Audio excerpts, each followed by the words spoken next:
તો મિત્રો આજે આપણે જઈ રહ્યા છીએ દામોદર કુંડની એક્ઝેક્ટ આથમણી બાજુએ આવેલ એક પૌરાણિક ઐતિહાસિક સ્થળની મુલાકાત લેવા। તો ચલો। તો મિત્રો આપણે પહોંચી જાય છે દામોદર કુંડ, જે તમને સામે દેખાય છે એ છે મોક્ષ પીપળો અને આ છે દામોદર કુંડ। અને દામોદર કુંડની સામે જે આ દેખાય છે એ છે બલદેવજીનું મંદિર।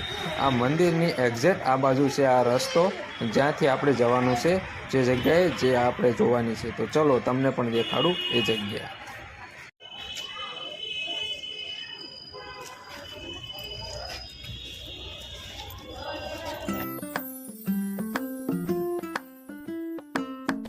તો મિત્રો તમને જે આ દરવાજો દેખાય છે એ દરવાજેથી આપણે અંદર જવાનું છે અને અંદરથી જે આ દરવાજો દેખાય છે ત્યાંથી બહાર નીકળશું એટલે તમને જોવા મળશે રેવતી કુંડ। મિત્રો એવું માનવામાં આવે છે કે રેવતી નામના નક્ષત્રને તેને મળેલા શ્રાપને કારણે તે ધરતી ઉપર પડે છે અને ત્યાં મોટો ખાડો પડી જાય છે અને જેમાંથી એક કન્યા ઉત્પન્ન થાય છે અને તેનું નામ રેવતી રાખવામાં આવે છે। આ રેવતી નામની કન્યાને એક ઋષિ પાળીને મોટી કરે છે અને મોટી થયા પછી પાછી અને આકાશમાં રેવતી નામના નક્ષત્ર તરીકે સ્થાપિત કરવામાં આવે છે। આ કન્યા બીજા જન્મમાં એક રાજાને ત્યાં અવતાર લે છે અને ઋષિના કહેવા પ્રમાણે આ રાજા રેવતીના લગ્ન બલદેવજી સાથે કરાવે છે।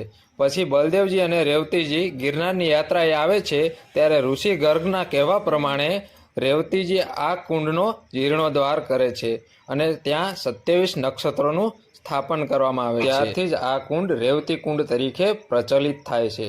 તો આ હતો રેવતી કુંડનો ઇતિહાસ। કેવો લાગ્યો જરા કોમેન્ટ